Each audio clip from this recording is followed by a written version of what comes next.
와우. 안녕하세요. 복싱 매니지먼트 코리아 황현철입니다. 펀치라인 복싱 토크 78회. 이번 시간에는 전 두 체급 세계 챔피언이었고 아마추어 시절부터 복싱계를 주름 잡았었던 돌주먹이었죠. 문성길 선수에 대해서 얘기를 나눠보도록 하겠습니다. 이 주제를 이성열 님이 내주셨어요. 한번 그래도 짚고 넘어가야 되는 거 아니냐라고 말씀을 해주셨는데 한번 얘기할 만한 그런 충분한 이유가 되는 복서입니다. 일단은 몇 부가 될지는 모르겠지만 문성길 선수에 대해서 그 생각이 나는 대로 한번 회고를 해보도록 하겠습니다. 이 자리에는 복싱 매니지먼트 코리아 이사이신 이성열 이사님 나오셨고요. 안녕하세요. 네, 그리고 김영문님 함께 계십니다. 네, 안녕하세요. 단촐하게 시작해 보겠습니다. 문성길 선수에 대해서 얘기하기 전에 저희가 어떤 전문가의 시각 또 복싱인의 시각으로 바라보는 문성길 선수가 아니고 복싱 팬의 시각으로 회고해보는 또 추억해보는 문성길 선수이기 때문에 사실과 틀린 부분도 분명히 있을 수 있을 것이고요. 또 내가 느끼는 부분과는 다르다라고 생각하시는 그런 부분들도 분명히 있을 겁니다. 하지만 저희는 저희 나름대로 어떤 복싱 매니아, 복싱 팬의 시각에서 바라본 그런 얘기들을 나눌 예정이니까요. 본인의 입맛과 좀 맞지 않더라도 재밌게 들어주시면 감사하겠습니다. 자, 문성길 선수의 프로필을 한번 보죠. 1963년 7월 20일 출생이라고 나오는 것이 공식 프로필인데 사실 61년생이지 않은가요? 예, 실제적으로는 네, 1년이라고 들었습니다. 61년. 그래서 아마 그 나이 때문에 그 예전 과거 복서들과도 여러 차례 또 다툼이 예, 그런 에피소드도 많이 전해 듣기도 했었는데 1961년생으로 알고 있고 본인도 아마 그렇게 얘기를 하신 것 같아요. 네. 그래서 목포대학교 1학년 때 그 아마 국가대표를 처음 다른 걸로 그렇게 전해지고 있는데 문성길 선수가 아마추어 복싱에서 스타덤에 오른 것이 그 1982년 뉴델리 아시안 게임으로 기억이 됩니다. 사실 그때 결승전에서 퐁술이라는 선수에게 2라운드 내내 끌려다녔었죠. 거의 포인트를 뒤지고 있다가 3라운드에 단 한 방으로 경기를 끝장내 버리면서 그 문성길이라는 이름을 그 복싱 팬들에게 또 국민들에게 각인시켰던 그 대회가 아닌가 싶어요. 당시 뉴델리 아시안 게임에는 북한 선수들도 출전을 했기 때문에 이 복싱에서도 몇 체급에서 남북 대결이 있었습니다. 하지만 이때도 금메달 7개, 은메달 2개, 또 동메달 3개 이렇게 전 체급에서 메달을 획득했던 그런 기억이 있고요. 그 당시 그 영상을 이성열님 보셨나요? 퐁스리와의 경기? 예, 그 시합을 말씀드리기 전에 먼저 저 복싱 저 시합 콜렉터신 황 대표님이 혹시 그 테이프를 갖고 계시나요? 지금 소장하고 계시나요? 풀 영상은 안타깝게도 없는데 그 시합이 3라운드에 KO 시키는 장면을 가지고 있습니다. 네, 그 클립만 가지고 있어요. 당시에 녹화를 하진 못했고 그 시합이 너무 보고 싶은 시합이라서 한번. 저도 정말 다시 보고 싶네요. 시간 될 때 예. 그 KO 시키는 장면은 한번 같이 보도록 하겠습니다. 네, 근데 방금 이제 말씀하셨지만은 그 문성길 선수가 고등학교 때 늦게 이제 복싱 선수로서 이제 아마추어로서 데뷔를 했다고 하시는데 그때 당시 초반 1, 2년 정도는 굉장히 그냥 굉장히 평타만 치시는 그 승패를 거의 뭐 비슷하게 할 정도의 그 뚜렷한 성과가 없던 그 일반적인 선수였다고 들었습니다. 그랬는데 그 고3 때인가 정확하지는 않지만 그때 그 당시 그 지역에서 꽤 선전하고 있던 그 선수를 잡음으로써 그 다음부터 이제 국가대표로 발판이 되고 거기서부터 이제 조금씩 치고 올라가서 이제 큰 선수로 이제 국가대표를 달면서 성장하게 되는 계기가 됐는데 그 하여튼 초반에는 그 우리가 익히 이렇게 문성길 선수의 시합을 보면 알겠지만은 예전엔 조금 그 자질이 좀 없었을 수도 있겠다라는 이제 그런 대목이 이해가 가는 부분이 아닌가 그렇게 생각이 듭니다. 이성열님께서 직접 문성길 챔피언을 만나서 들은 얘기죠. 예, 한 6개월 정도 전에 어떻게 우연한 자리에서 한 두어 번 정도 뵙고 그때 기억을 더듬어서 지금 오늘 얘기 좀 해보려고 합니다. 그래서 기대가 큽니다. 아 그러면 복싱을 시작한 게 고등학교 때였나요? 예, 고등학교 좀 늦게 시작하셨다고 들었고요. 그때는 초반에는 굉장히 그냥 일반적인 선수로 주먹은 강했지만은 테크닉적인 면이라든가 이런 쪽인 면에서는 조금 평범한 선수였던 걸로 그렇게 좀 말씀하시더라고요. 아 그러니까 고등학교 때 시작했으면 상당히 늦게 시작을 한 거고요. 예. 하지만 대학교 1학년 때 국가대표가 됐다면 상당히 빨리 성장을 했다고 볼 수 있겠네요. 예, 그렇다고 볼 수 있죠. 그리고 뭐 일단은 뭐 복싱 자체는 늦게 시작하셨지만 그 전에 이미 엘리트 체육 운동을 하고 계셨기 때문에 중장거리 육상 선수로 하셨기 때문에 이미 복싱에 필요한 하체와 폐활량. 스태미나 이런 폐활량이 예, 어느 정도 갖춰진 상황에서 이제 기술적인 기본기만 습득을 하면 되는 상황이었다고 하더라고요. 예전에 유도 금메달리스트 김미정 선수도 고등학교 때 유도를 했대요. 고등학교 유도를 해서 20대 초반에 올림픽 금메달을 땄는데 정말 그 전에 이미 육상으로 그분도 체력이나 근력이 어느 정도 갖춰진 상태에서 유도에 필요한 기술만 습득을 하다 보니까 또래보다 늦게 시작할지언정 그렇게 막 처지는 편은 아니었다고 하더라고요. 기본기나 이게 기술이 이제 몸에 배는 순간 치고 올라가는 속도가 남들보다 배 이상 빨랐다고 그러더라고요. 그러니까 그런 거 없이서 바로 복싱으로 시작하는 선수들보다는 좀 더 유리했을 수도 있겠네요. 그렇죠. 예, 문성길 선수도 그렇고 김미정 선수도 그런데 좀 여기는 언급 안 됐지만 근데 김광선 선수도 제가 고등학교 1학년 때 시작했다고 들었는데 그분도 뭐 고3 때 상비군이 됐다는 얘기도 있고 하여튼 그분도 굉장히 성장이 빨랐다는. 그분은 조금 문성길 선수와는 다르게 좀 네. 약간 어느 정도 소질이 좀 복싱에 대한 소질이 뭐 있었던 걸로 그럴 수도 그렇게 있겠죠. 스타일로 봤을 때는. 예. 근데 중요한 건 문성길 선수는 프로든 아마추어든 굉장한 연습벌레였다는 거. 예, 이거는 확실한 엄청난 그 2년 초반 2년 동안에 엄청난 연습을 했다고 그렇게 네. 들었어요. 남들 잘 때 연습을 많이 하셨다고 네. 옥상에서 네, 뭐 수건 하나 걸어놓고서 연습하셨다고. 확실히 그 다른 운동을 했던 부분이 네. 복싱에 도움이 도움이 됐나 보네요. 예. 특히 중장거리 육상은 하체가 당연히 하체는 웬만한 권투 선수 이상으로 단련됐을 거고 그때까지만 해도 우리나라 저 트레이너들의 말씀하시는 거는 선체력 후기술이 아니었나요? 그 당시는 그럴 그랬죠. 때였죠. 예. 예. 그래서 이미 근데 체력은 만들어진 상태에서 권투를 시작을 했기 때문에 그 타고난 부분도 무시할 수 없을 그렇죠. 것 같아요. 네, 그럴 것 같아요. 폐활량이라는 강골, 거죠. 네, 스태미너, 스태미나. 또 이런 부분들에 대해서는 물론 거기에 본인의 노력과 이제 연습이 그 배가 됐기 때문에 그 꽃을 피웠겠죠. 근데 아무튼 대단합니다. 고등학교에 복싱을 시작했는데 막바로 대학교 1학년 때 또 이렇게 아시안 게임 금메달을 딸 정도면. 근데 방금 말씀하셨듯이 누가 이제 이소룡이라는 사람이 그랬던가요? 한 가지의 기술을 100번 연습한 것보다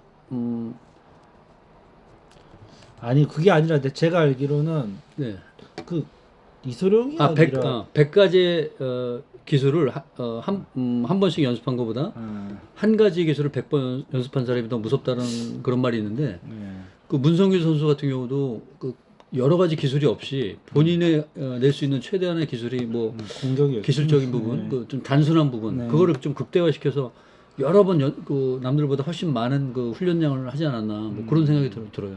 이거 문성길 선수 시합 봐도 보디 공격이 거의 없었던 것 같아요. 왜냐하면 앞면에 한번 꽂으면 다 쓰러졌기 때문에 굳이 보디 공격을 할 필요 없었다. 뭐 이런 것도 있고. 예, 아무튼 선수 말년쯤에 있을 때 주변에서 얘기를 하도 들었는지 모르겠는데 그때 뭐 복부 공격을 어설프게 몇 번 하셨던 기억은 나는데 전혀 상대방 데미지는 없었던 걸로 그렇게 보이더라고요. 아무튼 문성길 선수야말로 자신의 단점보단 강점을 최대한들이 극대화시켜서 시합을 임했던 그런 선수였던 것 같아요. 뭐니 해도 문성길 선수의 트레이드 마크 가장 그 장점이라면 펀치력이라고 볼 수 있겠죠. 복싱에서 가장 중요한 요소이기도 한데 돌주먹 뭐 이런 그 부분에 대해서는 분명히 어떤 타고난 선천적인 요인이 있을 겁니다. 강골도 있고 본인도 이건 문성길 우리 챔피언께서도 얘기했지만 강한 하체에서 나오는 안정된 밸런스. 거기서부터 펀치가 또 정확도가 또 거기서부터 펀치 타이밍과 정확도가 길러졌다 뭐 이렇게도 말씀을 하시는 걸로 봐서 그렇지만 우리 복싱 팬들이 봤을 때 그건 좀 너무한 거, 그 기술적인 부분에서는 좀 너무 어떨 때 보면은 조금 이렇게 실망스러운 말들이 부분도 많죠. 많이 네. 있었는데 그게 참 지금도 저는 아이러니입니다. 근데 이 문성길 선수의 특유의 타이밍이 있는 것 같아요. 그러니까 우리가 그 흔히 타이밍을 말하는- 잡으려고 아마 네. 무진장 연습을 많이 하신 것 같아요. 그러니까 문성길 선수 아마추어 프로 경기 스타일 보면 큰 변화는 없는데 그냥 선수가 픽픽 나와 떨어지는 거 보면 문성길 자신만이 갖고 있는 엄청난 노력으로 통해 자신만이 갖고 있는 그 타이밍 상대 선수의 타이밍을 빼앗고 빼앗는. 자기가 그 타이밍에 펀치를 꽂아 넣는 자기만의 그런 만의 리듬이 감각이 있는 것 같아요. 네. 그런 그 과정, 상대를 네. 쓰러뜨리는 과정 자체가 좀 투박하잖아요. 그쵸. 문성길 선수가 거의 싸움꾼 같은 일단은 느낌. 디펜스에 대해서는 거의 신경 쓰지 네. 않고 오픈 가드 상태에서 네. 이렇게 상대를 끌어들이든 쫓아 들어가서 결국은 KO를 시키는데 문성길 선수의 복싱을 특히 일본 복싱 팬들이 잘 인정을 안 합니다. 저게 무슨 복싱이냐라고 좀 악평을 퍼붓는 그런 그 사람들도 봤는데 사실 딱 보기에 예쁜 복싱은 아니죠. 그렇죠. 폼이 예쁘진 문성길 않죠. 씨의 어떤 그 스타일 자체가 그 곱고 복싱 잘한다 이런 느낌을 주지는 못하고 반대 스타일인데 정반대죠. 하지만 결국 복싱이든 모든 스포츠의 목표는 승리잖아요. 승리입니다. 승리. 그걸 봤을 때 이 많은 아마추어의 실적 또 아시안 그쵸. 게임 2연패 뭐 세계 선수권 대회 금메달 네. 뭐 킹스컵 대회라든지 아시아 선수권 또 월드컵 금메달 이런 부분은 그런 그 복싱의 폼이나 자세 이런 걸로 설명이 안 되는 것 그쵸. 같아요. 특유의 그 뭐라 그래야 되나 야수성이라 그래야 되나 자신만의 그런 게 갖고 있는 것 같아요. 문성길 선수도. 그러니까 그런 게 없이 그렇게 프로와 아마를 동시에 석권한다는 건 뭐 우리가 사람들이 느끼는 그런 혹평만으로는 절대 이루어질 수 없는 엄청난 업적이라고 보고요. 또 80년대 한국 복싱이 가장 세계적으로 경쟁력이 갖췄던 시기인데 그 시기에 있어서 가장 또 선두에 섰던 분이 바로 또 문성길 챔피언이기 때문에 예. 그 예전에 제 기억으로 이제 펀치라인이라는 잡지를 많은 분들은 이제 기억나시겠지만은 펀치라인 같은 경우 예전에 그 기사 중에 어떤 선수를 평가할 때 보면 항목별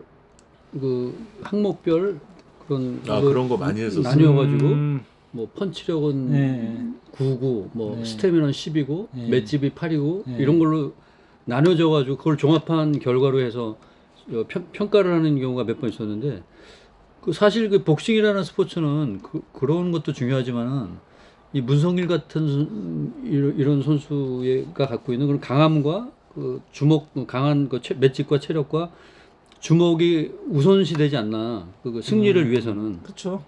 그런 생각도 들고요. 그렇다고 복싱을 너무 예쁘기만 모든 그 기술을 다 익히 습득하고 예쁘게만 하고 한다고 해서 그게 완벽한 복싱이라고는 생각이 안 들고요. 그런 면에서 볼 때는 문성길 선수가 우리나라의 최고의 선수라고 해도 그 해외에서 평가할 때 그렇게 뭐 아니라고 자신 있게 얘기할 수 있는 분들이 많지는 않을 것 같고 그리고 또 또 그런 면도 있어요. 어떤 세계 챔피언보다 국위 선양을 또 확실하게 했다는 거, 대한민국이라는 나라를 태극기를 확실하게 달고 국위 선양을 했다는 거에 대해서도 인정을 해줘야 될 부분인 것 같아요. 올림픽도 뭐 실력이 부족해서 떨어진 게 아니라 눈부상 때문에 결국 발목을 잡은 거기 때문에 이 문성길 선수의 그 업적 국위 선양 그런 부분에 대해서 사실 이 정도면 올림픽에서도 금메달을 땄다고 봐도 그 실력적인 면에서는 사실상 우승 후보였고요 그때 당시. 그렇죠. 뭐 88 올림픽에 출전했어도 금메달 충분히 미국의 케네디 맥킨리 충분히 문성길 선수였으면 이겼을 수 있다고 저도 생각을 하거든요. 그만큼. 사실 저도 그 허영무 선수와의 어떤 라이벌전 뭐 이런 걸 뭐 거쳐서 국내에서의 많은 대표 선발전들을 당시에는 중계를 해줬었거든요. 그래서 많이 봤는데 문성길 선수가 지는 경기를 본 기억이 안 나요. 그럴 정도로 진 적이 있나요? 저는 기억이 없습니다. 국내에서 했을 때요? 국내에서 했거나 뭐 국제 대회 나갔을 때도 LA 올림픽 말고는 그때 운이 없어진 거고요, 그건. 그 로버트 샤논을 이기고 나서 누구였죠? 그 8강전에서 이름이 흑인 뱅뱅 도는데 그 선수에게 버팅을 당해서 1라운드가 RSC로 어쨌든 부상에 의한 많이 맞기도 했어요. 지긴 했는데. 근데 문성길 선수 특유의 복싱은 이제 그렇죠. 초반을 이제 넘겨서 이제 후반에 보통 끝내버리는 선수 스타일도 있기 때문에. 근데 아마추어 때 그거 말고 진 경기를 본 기억이 안 나요. 기억이 나시나요? 아니 기억이 저도 별로 없습니다. 그렇죠. 그러니까 허영모 선수하고 예, 뭐 세 번 했지만 다 그 중에서 한 이겼고요. 번 정도는 또 1차전인가 한 번 정도는 또 허영모 선수의 승리로 봤고요. 허영모 선수도 상당히 불만을 좀 표출했었어요. 예, 그런 시합에 3번 중에 한 번 있었어요. 그 나머지는 뭐 거의 전승으로 좀 기억하는데. 그러니까 아무래도 저희 기억에도 없고 뭐 진 적이 있다 해도 그 이전, 그러니까 굉장히 횟수가 적었을 것 같은데 나가는 대회마다 거의 금메달을 따고 지금 김영문님 말씀해주신 것처럼 네.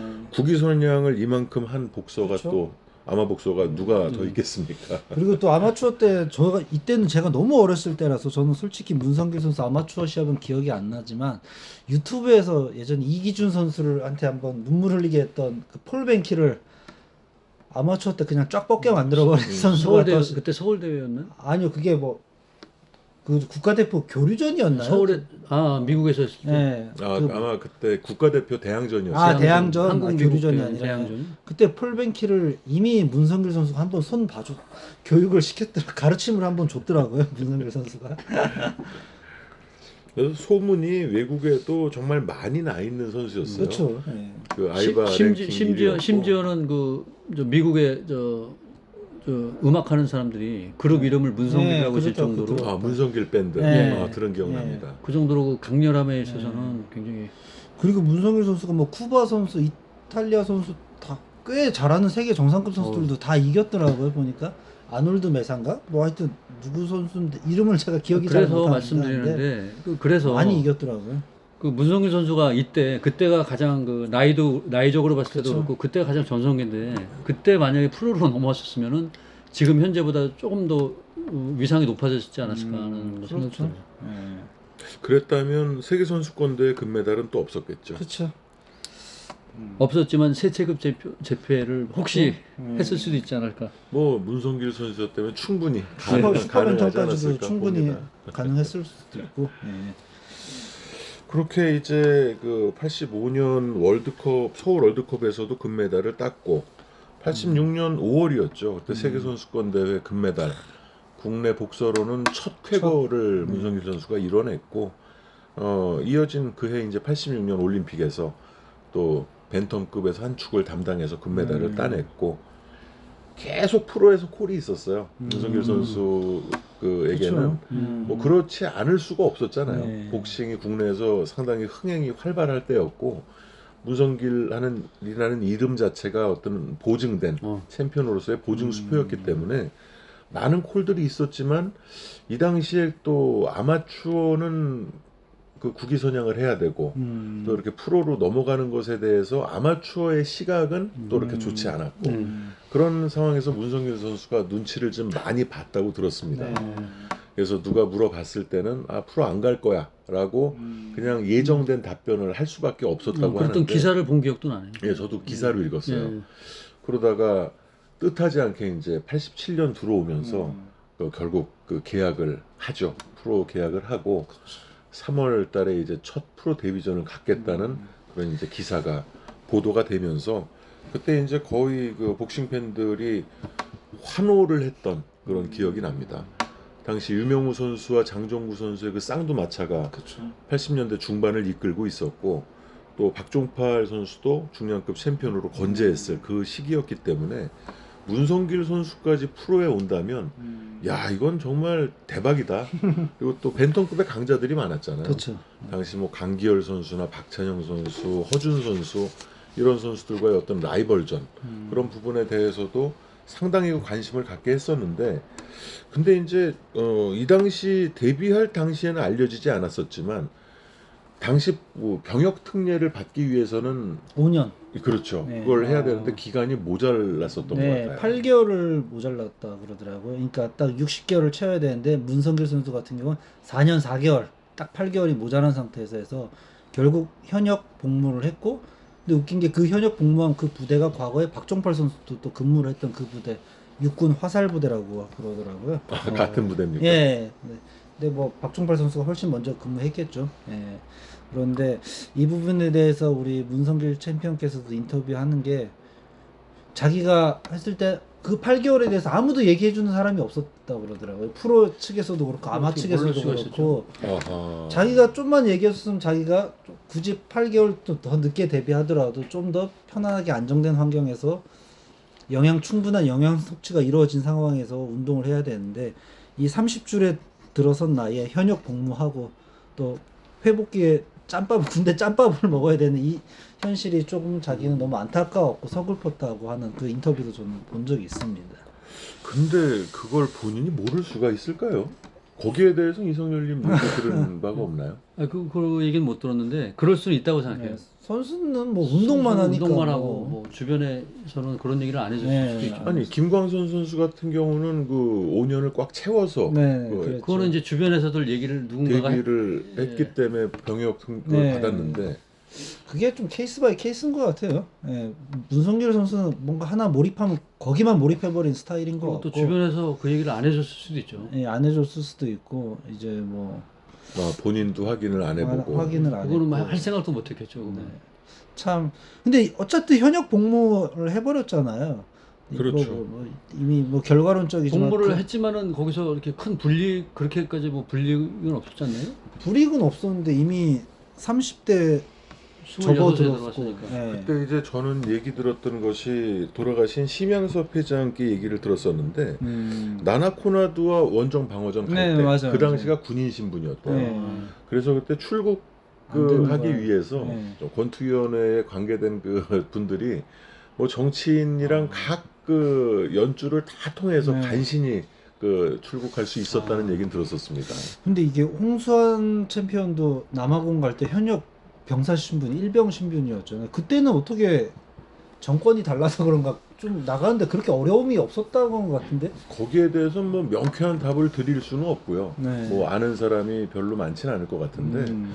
당시에 뭐 홍수환 선수는 국민적 영웅 그러니까 뭐 당연히 그런 기회를 상황이었고 줘야 된다. 뭐 국가 차원에서. 70년대 세계 타이틀 매치 그러면 지금의 월드컵보다도 더 큰 행사였기 때문에 아마 그렇게 막지는 못했지 그렇죠. 않았을까. 챔피언도 없었을 때겠네요. 그렇죠. 그때. 분위기가 세계 챔피언. 김기수 선수가 먼저 네. 하시고 이제 뺏긴 상태. 예. 그때 당시 세계 챔피언은 말 그대로 세계 1인이자 대한민국의 국격을 올리는 그런 영웅 그 대접을 받았던 시기였고. 복싱이 그냥 복싱의 한 문화로서 평가받는 것이 아니고 네. 세계 복싱도 그렇잖아요. 뭐 1900년대의 그 헤비급이나 복싱 역사를 보면 그 시대의 역사와 괴를 같이 하거든요. 네. 국내도 뭐 70년대만 해도 마찬가지였던 것 같아요. 볼거리가 많은 시절도 그렇죠. 아니었고. 뭐 아무튼 문성길 선수가 그 뭐 본인이 알았는지 몰랐는지 나중에 한번 확인을 해보겠습니다.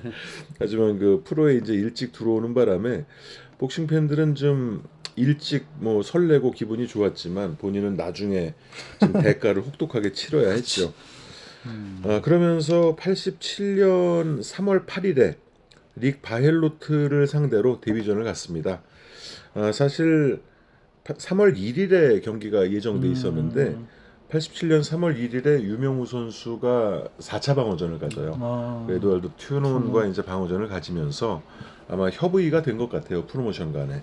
그래서 일주일을 늦춰서 잠실 체육관에서 그때 했던 것 같은데 그 데뷔전을 갔습니다. 그때 4회 KO로 이겼고요. 이 시합도 이거 생중계 한 것 같은 기억인데. 해줬죠. 다 해줬습니다. 이 시합을 굉장히 기대감 갖고 봤는데 문성규 선수가 또 그러니까 무난하게 네. 예상대로 조금 늦었다고 할 수 있지만은 예상대로 이렇게 그때 시합을 잘 끝낸 것 같아요. 저도 본 것 같은데 관중도 꽤 많이 왔고 경기장도 문성길 선수 꽉- 이름이 꽉- 있으니까. 관중들로 꽉 차 있었던 그 시절 같아 보이더라고요. 그래서 펀치라인을 한번 찾아보다가 그 당시 이제 문성길 선수가 데뷔했을 때 기사예요. 지금 책을 가지고 왔는데 그 문성길의 프로 데뷔전을 보는 시각, 그래서 이제 몇 사람이 그 코멘트한 게 있습니다. 그래서 그 문성길 선수답게 잘 이겼다. 하지만 이제 뭐 읽어보겠습니다. 그 당시 장정구 챔피언의 트레이너였던 이면호 관장님, 현재는 고인이 되셨죠. 이분은 상체 움직임이 굳어서 유연함이 없고 레프트 리드 잽도 거의 보이지 않았다. 물론 데뷔전이라 중압감이 있긴 했겠지만 유연성을 기르고 디펜스를 보강하는 노력이 따라야 할 것이다. 주먹만으로 복싱을 하는 것이 아니라는 것을 느껴야 한다. 약간의 혹평이 좀 담긴 그런 그 코멘트를 남겨줬고요.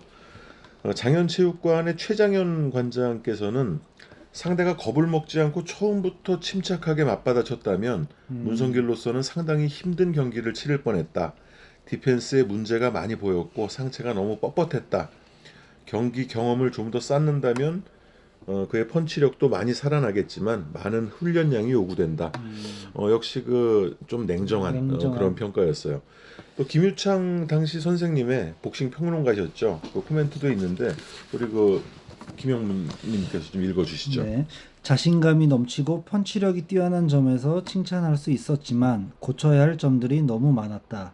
첫째, 너무 서둘러 펀치의 집중력이 떨어졌고, 둘째, 상체의 움직임, 위빙, 더킹, 롤링이 너무 경직되어 있어 상대의 카운터 펀치를 가끔씩 허용했고, 또한 안면 수비가 너무 허술했다. 이러한 점들은 프로 선수의 생명이라고 할 수 있는 스피드와 탄력성의 부족을 드러낸 것이었다. 아직 아마추어 스타일에서 탈피하지 못하고 있다는 생각이 들었는데 많은 노력이 요구된다. 역시 그 김유창 선생님의 날카로운 눈도 그 아주 좋은 그런 평가는 아니었어요. 그리고 이제 장정구 챔피언이 또 코멘트를 한 부분이 있습니다. 문성길의 상대가 수준급에 미치지 못해 앞으로 몇 경기를 더 접해야 정확한 평가가 가능할 것이다. 이 경기만을 보고 평한다면 자신의 펀치력을 과신, 너무 서두르는 감을 주었다. 아마추어 시절의 결정으로 지적되었던 수비 불안은 여전했으며 유연성이 부족했다. 데뷔 전의 KO 승은 앞으로의 선수 생활에 많은 자신감을 줄 것이다. 그나마 조금 평가가 같은 선수 같은 입장이라 선수 그러면서 입장이라서. 그러네요. 그리고 이제 김철호 당시 이제 매니저였죠. 김철호 그 매니저의 코멘트도 있는데요. 많은 사람들의 기대가 부담을 준 것 같다. 상대방이 수비 위주로 머리를 너무 숙여 경기를 풀어나가기가 상당히 까다로웠을 것이다. 경기의 내용은 대체로 만족한다. 다음 경기에서 더욱 성장한 모습을 보여줄 것이다. 자, 이렇게 그 어쨌든 펀치라인의 지면이 할애가 돼서 문성길 선수의 데뷔전을 이렇게 보도를 좀 해줬습니다. 저도 당시에 정말 기대를 갖고 봤고 통쾌한 KO 승으로 역시 문성길이다라는 생각을 했는데 아마 전문가 분들이 보셨을 때는 그 불안감이 좀 더 많지 않았었나 그런 생각이 듭니다. 굳이 전문가들 아니더라도 일반 복싱 팬들이 봤을 때도 좀 문성길 선수 특유의 투박하고 좀 발동이 늦게 걸리는 그런 시합 내용을 봤을 때는 약간의 실망은 있을 수가 있는데 이 이후의 시합들을 보면 이런 단점들이 많은 시합에서 또 나타나고 이걸 단점이라고 할 수가 없습니다. 원래 스타일이기 때문에 그렇죠. 지금 이제 말씀 들어보면은 예전에 그 서태지와 아이들이 처음 그 MBC에서 데뷔했을 그 방송에서 그 평론가들이 옆에서 해줬던 얘기들이 좀 비슷하게 떠오르는데 정말 그 어떤 그쪽 계에서 한 업적을 이뤘던 사람 이제 그 가수라든가 이 복싱 선수들은 그런 몇 경기만을 가지고 판단할 수는 없을 것 같아요. 그렇죠. 그 나중에 물론 시간이 나중에는 얘기해주겠지만은 그게 문성길 선수의 스타일이었던 것 같아요. 스타일이었던 그렇게 것 같아요. 두 체급을 섞어나고 꾸준하게 가는 것도. 그래서 그 시합 그 데뷔전 한 경기만을 보고 네. 그렇게 평가를 한다는 거는 조금 좀 약간 오버가 아니었나 지금 생각하니까 그런 생각이 들어요.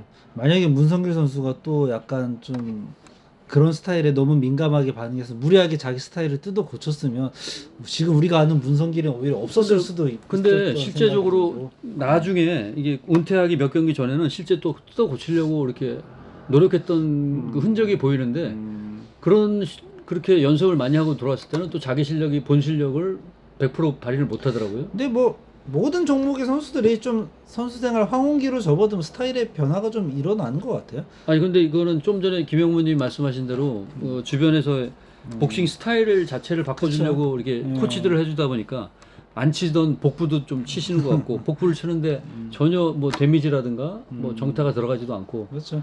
자기 스타일대로 본인 스타일을 좀 더 극대화시키는 극대화시키는 게 더 게, 시합 내용으로서는 더 좋지 않나. 문성길 본인 자기 자신이 그걸 더 제일 잘 알아. 잘 알겠죠. 몸 상태나 장점 이런 걸 알기 때문에 단점보다는 장점을 극대화시키는 게 더 유리하다. 단점을 바꾸려고 굳이 노력해서 한다는 거는 너무 좀 늦은 감이 없지 않나. 그렇죠. 뭐 그런 생각이 들더라고요. 네.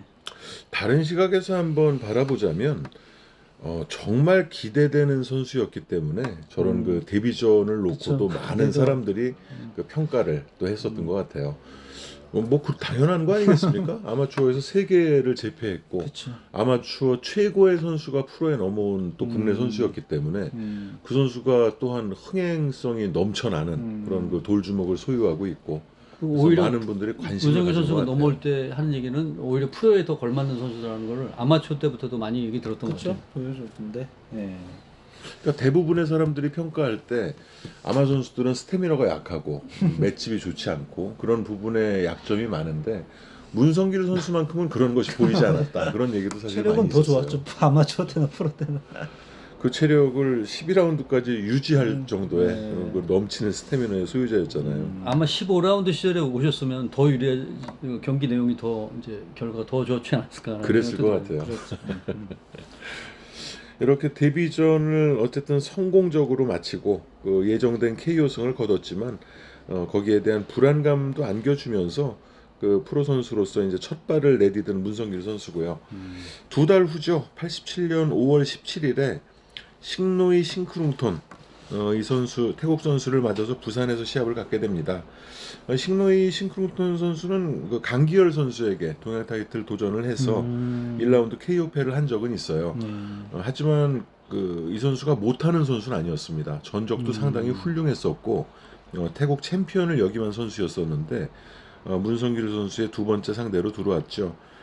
이날은 그 사실 메인 이벤트가 장태일 선수와 권순천 선수의 IBF 주니어 벤턴급 챔피언 결정전이었는데 사실 홍보할 때는 이제 두 더블 메인 이벤트로 사실상 문성길 선수의 그 데뷔 2차전이 더 주목을 받는 그런 그 상황이기도 했었습니다.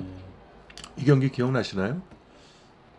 저는 솔직히 논타이틀전 시합은 잘 기억이 안 나요. 거의 세계 타이틀 위주로만 많이 봤던. 아니 기억이 나서. 이날 했던 메인 시합이 어차피 장태일 권순선 선수 근데 이게 세계 잘 타이틀이기 때문에 기억이 안 나네요. 이때 김영우님이 초등학생이었죠. 2학년. 그러면 기억이 한참 복싱이 안날만. 네. 세계 타이틀전은 확실하게 기억이 나는데 이런 논타이틀전은 또 의외로 또 제가 놓치는 부분. 근데 논타이틀이지만은 예. 네임밸류로 봤을 때는 세계 타이틀 매치 세계 타이틀 이상 매치. 가는. 예.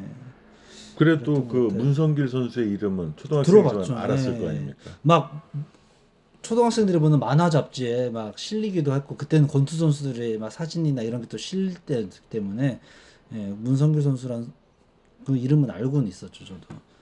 또 데뷔전을 또 제가 받고 하다 보니까 어떠셨어요? 이성열 뭐 이사님. 데뷔전보다는 조금 더 이제 연습을 더 이렇게 많이 하셨는지 모르겠는데 좀 더 무난한 그냥 일반적인 무난한 3라운드 KO승으로 그냥 뭐 예상대로 시원하게 잘 끝내셨던 것 같아요. 저도 뭐 예. 경기 내용이 이렇게 딱 기억나지 않습니다. 근데 어쨌든 그 이때는 그 싱크롱톤 선수가 좀 덤볐던 것 같아요. 어쨌든 그 문성기 선수에게 겁먹지 않고 덤벼 들었는데 이제 문성기 선수가 KO로 이겼다는 그런 그 기억만 가지고 있고요.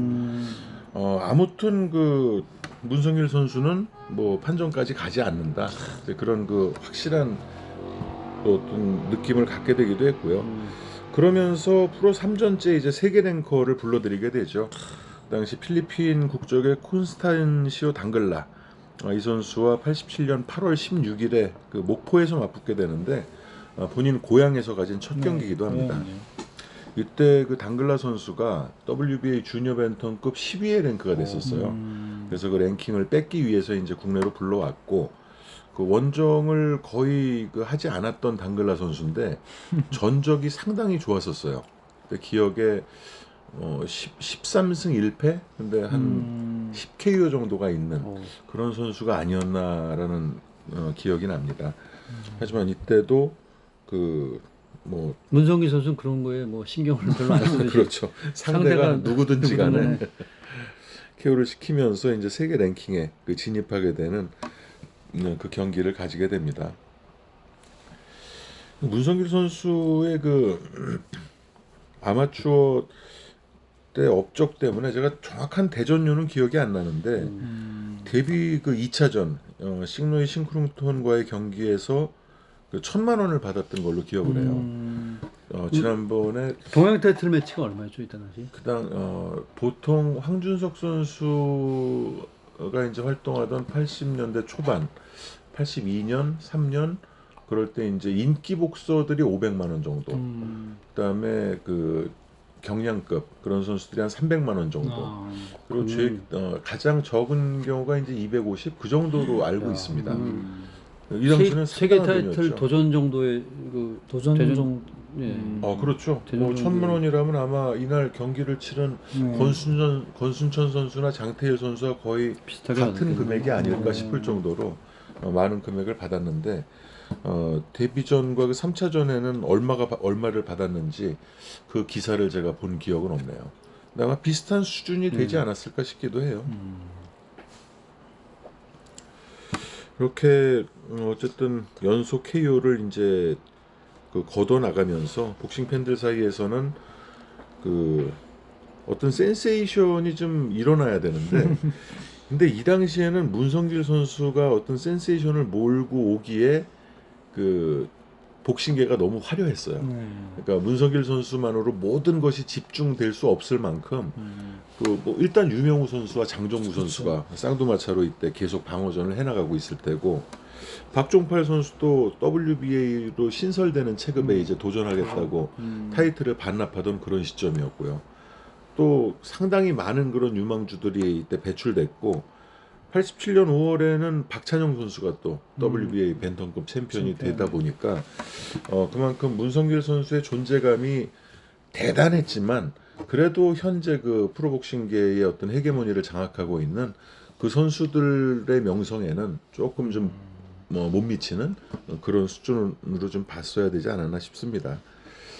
그때 사실 문성길 선수가 프로 데뷔를 할 때 주니어 벤텀급으로 하겠다는 그런 그 얘기가 있었어요. 그래서 주니어 벤텀급 이 콘스탄시오 당글라도 주니어 벤텀급 세계 랭커였고 이제 그 목표를 당시 WBA 챔피언이던 카우사이 갤럭시 또 WBC 챔피언이던 힐베르토 로만 이렇게 이제 목표를 잡고 있었는데 매칭이 잘 안 됐다고 들었어요. 그러면서 이제 한 체급을 올려서 나중에 세계 타이틀에 도전하게 됐다고 들었는데요. 그때 당시 문성길 선수의 체중에 대한 얘기는 안 했었나요? 그 선수 본인께서 말씀하시길 아마추어 때 그때 체중으로 이제 프로를 가게 되면은 벤터급이면 조금 더 올라가지 않나요? 주니어 반탐이면은 아무래도 52.16, 53.5니까. 그래서 조금 저 아마추어 시절 때 약간 그 체중고로 고생을 좀 하셨다고 그랬는데 이제는 조금 거기서 조금 벗어나지 않나 해가지고 행복했다고 그러던데 그래서 이제 본인 자체는 벤턴급이 참 좋았다고 그러는데 제가 알기로 아마추어 벤텀이 54kg로 알고 있는데 이때는 안 그랬나요? 그 당시엔 53이었습니다. 아 그래요? 그러면 520g의 여유가 생긴 거네. 54. 헷갈리네. 54. 지금은 54. 지금 벤텀은 53입니다. 54. 그러니까 그 벤텀이 중요한 게 아니라 네. 그 벤텀까지는 그냥 그 자기 체중이나 어떻게 해나갔는데 주니어 벤텀으로 그렇죠. 내린다는 얘기를 듣고 1kg를 더 빼야 청천편력을 되니까. 청천편력 같은 그런 소리를 들으셨다고. 그게 체중고에 좀 그때 나이도 많으신 상태고 그렇죠. 체중고에 많이 좀 이렇게 힘들어했던 그런 상황이었나 봐요. 아무래도 영향이 갔겠죠. 그게 기사랑은 전혀 다르네요. 펀치라인이나 이런 기사에는 그러니까 운동을 하고 나면 벤텀급 한계 체중보다도 안 되는 그 아이고. 몸무게였기 때문에 아니라고. 주니어 벤텀이 전혀 무리가 없어서 그렇게 뛴다라고 기사에 났었어요. 근데 본인이 또 느낀 본인도 거는 달랐나 그 보죠. 캠프에서는 분석의 캠프에서는 이제 체중 주니어 반탄급으로 할 때가 조금 이게 힘들지 않았나 그렇게 말씀을 하시더라고요 나중에. 그러니까 본인 자체로는 오히려 주니어 패더급까지 있었으면은 그걸 오히려 더 원하시더라고요. 그 정도 체급이면 더 컨디션 좋은 시합을 할 수 있을 것 같다는 그런. 근데 제가 인터뷰에 봤을 때도 평상시에 60kg, 평상시 체중이 막 10kg 이상 오버되는 건 아닌데 골격이 있다 보니까 한 5kg에서 7kg를 뺐는데 항상 권 선수들 얘기할 듯이 마지막 한 5, 600g이 거의 죽음 직전까지 간다 그러더라고요. 근데 문성길 선수는 거기서 또 1kg 이상을 더 감량을 해야 됐. 거의 그것도 뭐 나중에 체급 올렸던 게 거의 한국 나이로 거의 30에 가까운 나이에 그러셨으니까 아무래도 나중에 경기력이 좀 영향이 갔겠죠. 어쨌든 뭐 나이 그 배터리로 치면은 중간 정도 이렇게 방전된 상태에서 프로로 넘어오신 게 아닌가 그런 생각이 들어요. 배터리가 방전된 상태에서 프로에 넘어왔는데 두 체급 체급을 제압하고 했기 때문에 11번을 타이틀을 방어했다는 건 불가사의합니다. 엄청난 의지를. 본인의 모든 상대방의 모든 기술적인 부분들을 상쇄시키는 그런 펀치가 있기 때문에. 펀치, 그 타이밍을 참 잘 잡으셨던 것 같아요. 타이밍. 그리고 그 연습을 하기 위해서 피나는 노력을 했다는 얘기도 들었어요. 그렇겠죠. 네. 연습이 없이는 아무리 맷집이 좋은 그렇죠. 선수도 아니, 무너질 수밖에 없더라고요. 그리고 그 문성현 선수가 발이 빠른 선수가 아니기 때문에 상체의 그 타이밍만으로 그 발 빠르고 현란한 선수들을 그렇게 쉽게 잡아버릴 수 있다는 거는 참 대단한 연습이었던 것 같아요. 그렇죠. 그거는 보기로만 판단할 수 없는 것이 아마추어 경기가 3라운드밖에 안 되는데 그 빠른 선수들을 3라운드 안에 안에 잡아내는 잡아버린다. 거예요. 근데 전부 그러니까 잡아내고 이겼잖아요. 네. 그러니까 우리가 보는 것과 다른 무언가가 분명히 문성현 선수한테는 있었던 것 같아요. 지금 와서 생각해보면 문성길 선수야말로 상대성부터 자유로웠던 선수가 아닌가. 왼손잡이, 오른손잡이, 우리나라에서 파이터, 아웃복서를 다 자기 스타일로 다 자기의 작전대로 그냥 상대를 다 잡아버리는 선수가 아니었나라는 생각도 또 듭니다. 예. 이성열 이사님이 저희 펀치라인 복싱 토크 녹음할 때 오래전부터 문성길 선수에 대한 저평가를 굉장히 많이 뭐라 그럴까요? 좀 열받아 했죠. 많이. 그러면서 한번 꼭 얘기를 좀 특집으로 하고 싶다 이런 의견을 많이 주셨었는데 아까 말씀하신 오늘 하고 싶은 얘기 다 하세요. 아니 아까 말씀하신 일본에서뿐이 아니라 한국에서도 문성현 선수 퓨어 그 자체만으로 놓고 보지 않고 약간의 좀 이렇게 저평가를 하는 분들 그런 생각을 가지신 분들이 좀 있는 것 같아요. 근데, 많습니다. 네, 많은 것 같은데 문성길 씨의 복싱 자체를 적의 권투냐라고 폄하하는 분들도 제가 봤어요. 한국에요. 한국에요. 근데 복싱이 아닐 수는 있는데 복싱에 아까 말씀하셨지만은 복싱의 결론적으로는 승리거든요. 복싱을 했을 때 상대방을 본질은 이기는 겁니다. 이기는 거기 때문에 거기에서 가장 가까운 복싱을 했던 선수가 유명우 선수하고 문성길 선수가 아니었나 그런 생각이 들고 그리고 또 실제 그거를 문성길 선수 같은 경우는 매 시합마다 보여줬기 때문에 그거는 어떻게 너무 이렇게 이쁜 복싱 그다음에 뭐 잘하는 복싱 그다음에 이렇게 우리가 봤을 때 편안한 복싱보다는 조금 투박하고 보기 불편하더라도 결국에는 승리하고 많은 그 문성길 선수의 복싱이 더 오히려 복싱의 본질적인 면에서 봤을 때는 조금 더 지금보다도 더 높은 평가를 받아도 되지 않나 생각이 들어요. 그렇습니다. 복싱을 바라보는 각자의 시각 또 가치관이 다르기 때문에 그 부분은 강요할 수 있는 부분은 아니죠.